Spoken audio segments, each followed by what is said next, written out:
Oi, gente, vocês me ouvem? Ai, desculpa, estou sem o fone, né, a louca? E aí, galera? Quando eu estou no meu plano de ação com um grupo de representantes, que eu vou elaborar um plano de ação comportamental para eu acompanhar ao longo do mês, o exemplo que eu citei aqui é de um feedback estruturado relacionado à performance. Mas, e quando é um feedback relacionado a comportamento? Como que eu faço para firmar um compromisso com uma pessoa que não se compromete? Como hoje vocês fazem? Conta pra mim. Como que vocês fazem hoje? Qual é a maior dificuldade que vocês têm? E como vocês firmam esse compromisso no dia a dia? Gente, obrigada por compartilhar. E assim, ó, as dores, elas são muito similares realmente, né, entre uma operação e outra. O que é importante quando você está firmando um compromisso e a partir do momento que você insere um grupo de representantes dentro do seu 5W2Hs, uma das premissas que você precisa cumprir, você como líder, toda semana esse cara tem que receber um coaching.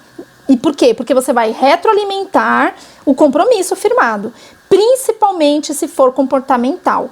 E sempre no meu registro eu vou deixar claro qual é o problema, se é um problema histórico, o que nós conversamos e qual é a minha recomendação como líder para que ele mude, além do compromisso que ele firmou ali. Mas ele tem que sair desse feedback com algum compromisso, seja em relação a tempo logado, seja em relação a não mais estourar pausas, seja em relação a qualquer coisa dentro do contexto que está fazendo o reflexo negativo no teu resultado. E, consequentemente, no clima da operação, você acaba demandando um tempo muito maior para um cara descompromissado, quando você deveria estar desenvolvendo quem realmente precisa voar. Então, firmem compromissos em algum ponto que você pode justificar uma reincidência com uma medida disciplinar. A medida disciplinar é algo que eu quero fechar aqui o nosso encontro de hoje, dizendo para vocês o seguinte: não tenham medo de aplicar uma medida disciplinar. E às vezes não é nem medo, às vezes a gente tem crenças limitantes de achar que, mas se eu aplicar uma medida disciplinar, eu não fiz ainda tudo o que eu poderia por ele. Eu tô recebendo de uma outra equipe, mas ele não tem um histórico assim ou assado. Pensem no seguinte: se você vai fazer análise dos dados, passo 2, do que ele já tinha de medida disciplinar, e você identificou que não existe uma régua de medida aplicada, que as medidas estão fora de um padrão, que pode fragilizar um processo, então você vai começar do zero e você vai ter 4 possibilidades dentro de um mês para você criar um histórico consistente sem caracterizar uma perseguição. E um ponto que vocês precisam ter muito com vocês: não são vocês que aplicam a medida, assim como não é a empresa que manda um funcionário embora. O funcionário é quem dá todas as razões para que a empresa tome uma decisão. E vocês a mesma coisa. Então, se você está falando, direcionando, mostrando o que ele precisa melhorar, o que ele tem que fazer de diferente, e você percebe que ele não contribui, e aqui a gente está falando de uma situação comportamental, você não tem que ter o menor peso na consciência de entrar com as medidas. O mesmo vale para quando é reincidência num processo. Então, cara, se a operação tem lá um processo que vocês estão errando, vocês estão a todo momento recebendo as cobranças dos gerentes, o cliente gritando, e a gente tem pessoas errando nos mesmos erros, errar erros novos, super permitido. Errar faz parte, tem que errar mesmo, porque se a gente não errar, a gente não aprende. Agora, errar os mesmos erros, ninguém merece. Se eu vou lá pro meu primeiro feedback e falo, nós tá pegando a situação XPTO dentro da nossa operação, você é uma das pessoas que está errando nisso, então toma cuidado, e aí eu tô no meu feedback, claro, individual. Então toma cuidado, tô te avisando aqui, não é para você errar, porque em casos de reincidência eu vou ter que entrar com as réguas de medidas disciplinares, e eu não gostaria de chegar nesse ponto. Por melhor profissional que você seja, você é excelente, você é compromissado, você chega no horário, etc, mas você está errando de maneira recorrente em tal situação, e isso não pode mais acontecer. Monique, tá claro que se você reincidir, eu vou precisar tomar uma ação mais formal, registrando uma medida disciplinar para você, algo que eu não gostaria que acontecesse? Você entende que não é não tem nada, não é nada pessoal e não está nada relacionado a ser justo, a ser injusto. Eu estou sendo correta com a empresa e com o nosso cliente que nos contratou para prestar o melhor serviço. E você, neste ponto em específico, não está cumprindo o seu papel. E aí, é a segunda vez que eu estou falando com você do mesmo problema. Eu não vou falar uma terceira vez. Tá claro isso para você? Sim, tá claro, beleza. Registro no...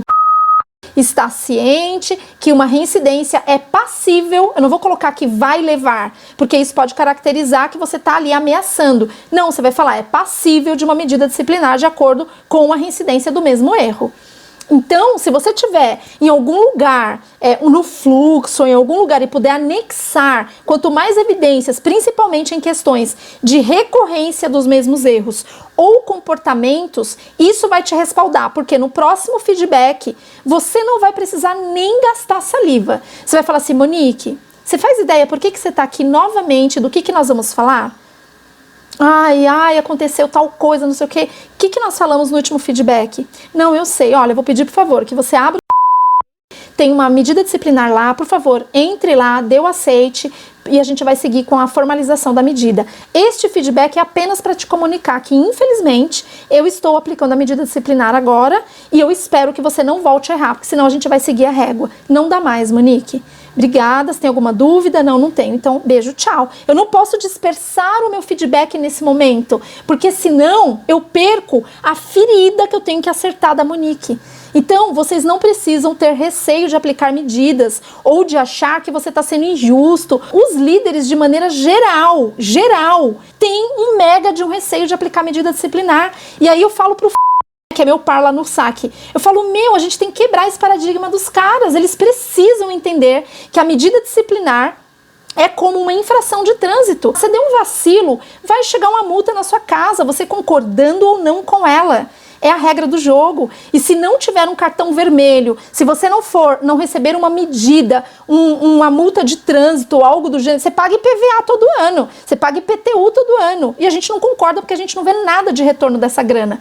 Então, políticas à parte, o que eu quero deixar vocês muito cientes para a gente encerrar aqui o nosso encontro de hoje existem regras. E as regras, elas existem para trazer ordem, para trazer disciplina e para as pessoas entenderem que lero-lero tem um limite, que eu tentar mudar esta pessoa de comportamento, de postura, de reincidências dos mesmos erros com feedback é ilusão, galera. A gente não vai mudar. As pessoas precisam entender que doeu, a água gelada bateu lá, putz, agora eu senti alguma coisa diferente aqui. Aí sim, ela vai ter duas alternativas. Ou ela vai mudar pelo amor, ou ela vai mudar porque realmente a gente vai mudar com ela. Isso tem que ser muito tranquilo para vocês e para a pessoa receber. Nossa, é uma medida disciplinar, meu Deus. Não, então coloca para ela algumas analogias para ela entender. Infração de trânsito, coloca para ela essa questão do cartão vermelho num jogo de futebol. Então, cara, pode ser que para você não infringiu nenhuma regra. Só que a regra do jogo sendo clara, se você fez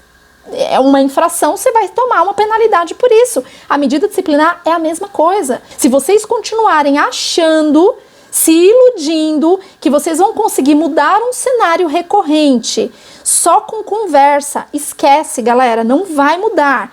E aí, daqui a pouco, a gente não vai conseguir dominar as pessoas, porque elas vão perceber que você vai chamar e só trocar uma ideia e tá tudo bem. Se eu errar, ela vai me chamar lá, vai trocar uma ideia e tá tudo bem. E não tá tudo bem. Nós estamos no momento que a régua subiu para um nível de exigência muito maior. E a gente tem que acompanhar esse nível. Então, a postura de vocês, de maneira clara, serena, justa, objetiva e com históricos, fundamentos naquilo que vocês estão falando, é incontestável. Você vai poder deitar sua cabeça no travesseiro e dormir em paz de que você fez tudo o que estava ao seu alcance. A pessoa não colaborou. E aí ela vai assumir o ônus disso. Porque quando você foca naquilo que você tem controle, os resultados vêm no longo prazo. O fato é o seguinte, a dor passa, mas o legado que você vai deixar entregando metas sustentáveis fica.